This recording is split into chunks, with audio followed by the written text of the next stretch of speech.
Hi there. In this video, we're going to run through how to troubleshoot a sales drop on an e-commerce store and essentially how to isolate what needs to be fixed or worked on. So just to zoom in here slightly, I've placed the link to this image in the description below. So if you want to pull it up on your end, feel free to if this is too small. So essentially every e-commerce store's sales is made up of essentially two factors. Number one is orders. Number two is AOV, average order value. So if your average order value stays the same and you get more orders on your store, sales will naturally increase. If you have the same number of orders come through, but each order is worth more, you'll obviously see an increase in sales. Now, orders is made up of two factors, sessions and conversion rate. So sessions, the number of users hitting the store, and conversion rate is obviously the number of people who actually convert after reaching the store. So it's a percentage value. So what percentage of people who reach the store actually convert? So in the case of orders, if conversion rate stayed the same, so the number of people reaching store that bought, if that percentage stays the same, if we have an increase or decrease in sessions, that will directly impact the number of orders that come through. If conversion rate changes, so the number of people reaching the store stays the same and the conversion rate of those users drops or increases, that'll obviously have an impact on the number of orders that come through the store and therefore impact sales. So as far as I see it, there are three main, buckets in terms of troubleshooting a sales drop on an e-com store: AOV, sessions, or conversion rate. So in terms of isolating which of those three factors has dropped, obviously causing the drop in sales that you're seeing, we can then obviously dive deeper into each of those three aspects to troubleshoot the exact point or possible point that could be causing that drop in that specific bucket or aspect. Just to mention, AOV, conversion rate, and sessions are on the home Shopify dashboard, so it should be pretty easy to isolate which of these three is causing that drop or which combination of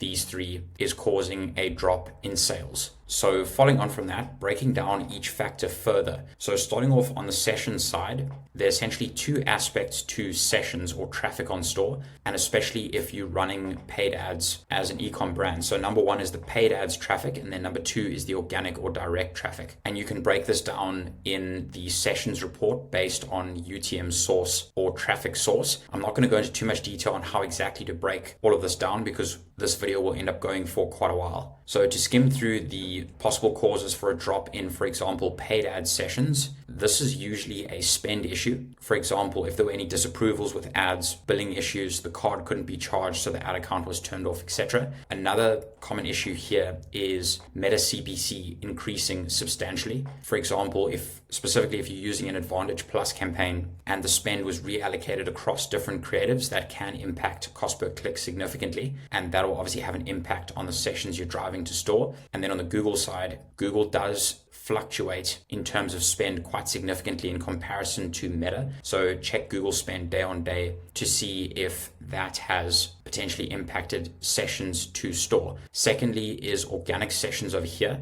and these are essentially sessions outside of paid ads. Number one could be seasonality. Obviously, if you have a product that's very seasonal, naturally there'll be less demand for that out of season, and that could result in a drop in organic traffic. And then outside of that, SEO examples, can the site be indexed? Is Google actually able to serve your listings in the search results, etc.? On the email side, are there any issues with email deliverability, etc.? Same for SMS. And then another example down here is just check for bot traffic as well to ensure that you're not looking at, vanity sessions. So just to pull up a quick example of how to determine whether you've had an increase or decrease in bot traffic. So it usually used to be via location because Shopify didn't have this human or bot session feature, which as you can see has just been introduced. So just to reference how we used to at least get some idea of whether that was a bot or a human, if you saw a lot of sessions were coming from one specific location, that could indicate potential bot traffic, but this is obviously a much better option. So under dimensions in your sessions report, just select that human or bot session, and that should give you an overview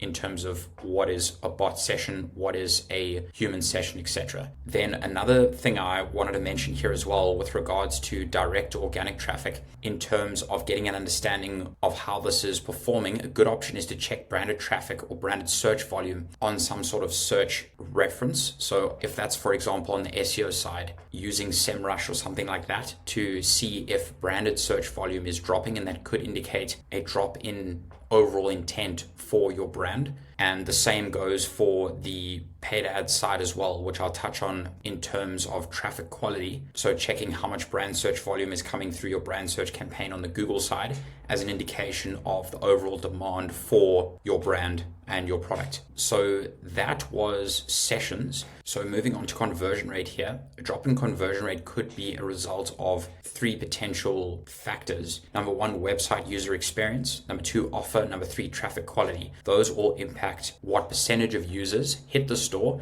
actually buy something from the store. So just to run through these quickly, obviously you can see these on the screen here. In terms of website user experience, product prioritization. So if there are certain products that you know sell better than others, place those in high traffic areas. So on the home page, at the top of the collections page, etc. Make those top selling products easy to access and easy to view. Broken links, obviously that'll hurt your overall experience. Page speed, any sort of theme update or change to how the store works. Currency display issues is a big one, especially if you are a brand selling in multiple countries. There are often Shopify market currency issues if you're not syncing feeds across countries correctly, etc. And that can obviously impact conversion rate. And then problems in checkout, etc. if cards aren't accepted, all of that. Then second is the offer. If you change the offer in some way, that'll obviously impact how conversion rate sits. So if you change the pricing of the product, the shipping details, any sort of promotions are added or taken away, that'll impact conversion rate. If products go out of stock, that'll impact conversion rate as well. And then last thing, products on pre-order. This is quite a big one that I've seen in the past,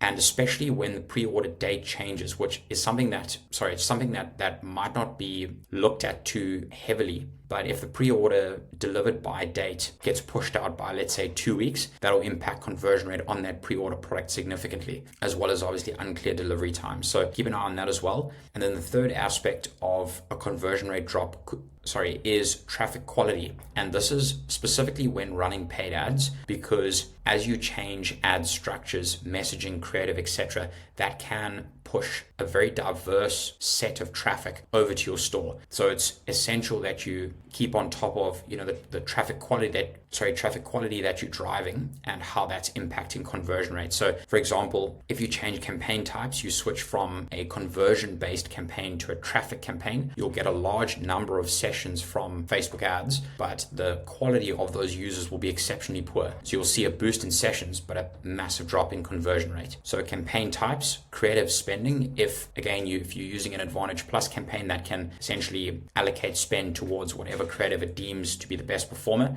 If different creatives spend over time, pushing different messaging, different creative, etc., that can obviously impact traffic quality. So be mindful of that as well. The different platforms that you're spending on, if you're spending on Google ads, Meta ads, etc., depending on what platform is more suited to your brand. Just a bit of a side note here, as a general rule of thumb, if your brand is a need product brand, generally Google will be a better place to serve because it's a search engine. People are searching for a need focused product. If it's a more of a want based product that people, I guess, need to be aware of or made aware of before becoming interested in this unique product, etc., Meta will be your primary platform. So if your brand, falls on either side of that, I guess, divide, changing platforms in terms of where you're spending can increase traffic quality or decrease traffic quality significantly. Last thing here, ad or landing page mismatch. If you obviously spending on a specific ad, it's driving to a unrelated landing page, that can impact overall conversion rate from that traffic. So that was conversion rate. I have created a second video around specifically troubleshooting conversion rate specifically and how to isolate where your possible bottleneck could be. And that's through this sheet here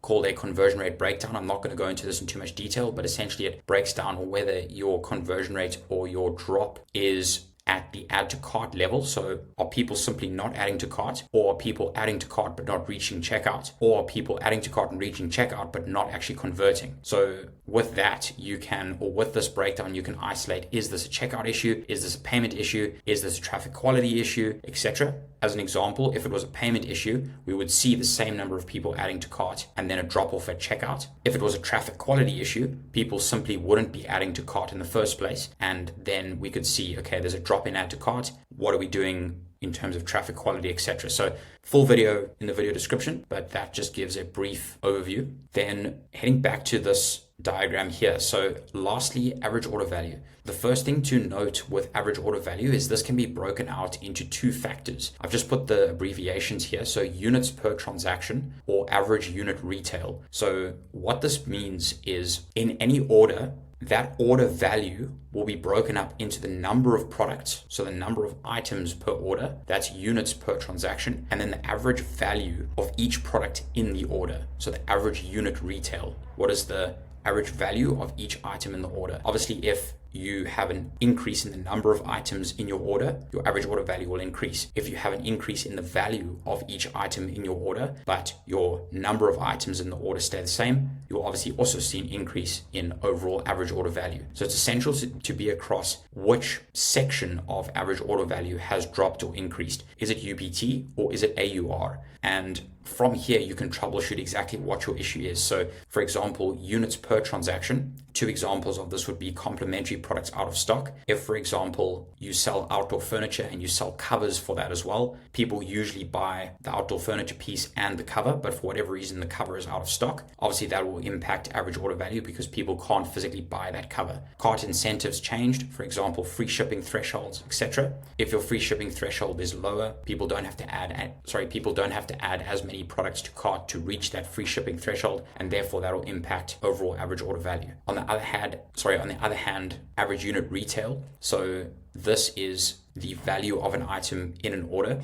Four factors that impact this: discounting. If you discount products, obviously that'll impact AUR. New products launched. Obviously, if you have and this kind of, I guess, ties into product mix as well. If you have a specific range of products that you sell and some sell better than others, and then you introduce a new product into the mix, depending on what that product's price is, that'll impact AUR to some degree. And then lastly, shipping collected changes. So AUR is also impacted by the amount of shipping that you collect from customers at checkout. And that is obviously bundled into your sales data because that is income and cash that you collect from the customer, and therefore is kind of classified as income. So if you make changes to how much you're collecting from customers in terms of those shipping charges, for example, if you implement a free shipping offer, you're obviously not collecting those shipping charges from customers anymore, and that will impact your average unit retail as well. So that's pretty much everything for this diagram. Again, in terms of specifically troubleshooting conversion rate, I've put that video in the video description. So give that a watch if you need further info around that and you'd like to access that resource. Otherwise, that was it for this video. Hope this was a help,